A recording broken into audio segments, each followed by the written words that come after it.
Hello and welcome to day 40 of 100 Days of Tonalism. This is your painter in residence, M. Francis McCarthy, and the study I've done today is by Frederick William Kost, and it is called River Landscape.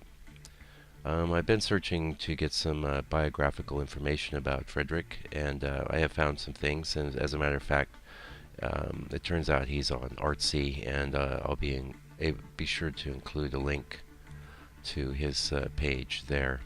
For people that want to check out his work a little further.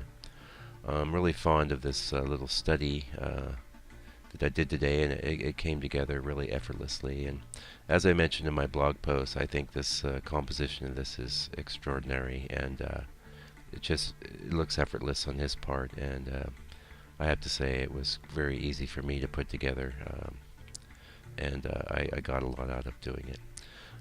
Let's read you. I got a couple pages of some biographical information, so let's go ahead and proceed to that. This is a bit of his bio from Artsy. Frederick Kost's tonalist landscapes are never far from the sea, encompassing the tidal marshlands of his early home on Staten Island, and after 1900 the stretches of inlets and wetlands of Long Island's Great South Bay. In Kost's work, the subject are less about place and more about the spirit of place, where worn paths meander and the harvest awaits gathering.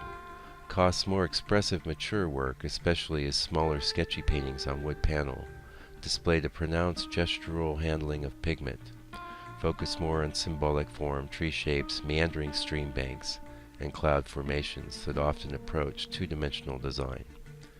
This simplification further enhanced the artist's sumptuous, vibrant surface tonalities, with which he attempted to translate emotional states into paint in the vein of his personal idol, George Inness. I'm not surprised that Inness was an idol of his. His work is really awesome. And one thing that isn't strong evidence in his work is this sort of flattening of form, and that's actually a tendency that's pretty evident in a lot of tonalist paintings. As a matter of fact, I'll probably add that to my list of defining characteristics of tonalism that we've been going through in the blog over the last several weeks. Let's see, I think that's probably enough about Kost for now. I will say, if you've been following the series, you'll notice yesterday didn't have any narration on the video, in which I apologize for that. I've been under the weather with a flu, but I'm making a comeback, and I will say in my defense that at least we didn't miss a day. So we're in 40 continuous days right now, and I am determined to try and keep that going unless something majorly devastating happens to knock me back down.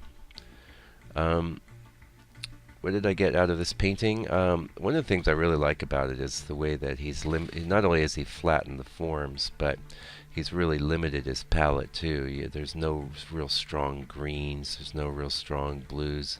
As a matter of fact, I think I didn't even use any blue in this painting. I used gray in place of blue in the sky, which is a trick and a technique that a lot of the old masters did, because the blue pigments were very, very expensive back in the old days.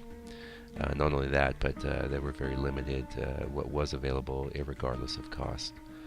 I can see we're getting close to the end here, so thanks for joining me for day 40. If you'd like to see more of my work, go to landscapepainter.co.nz and check it out. You can also follow the blog there.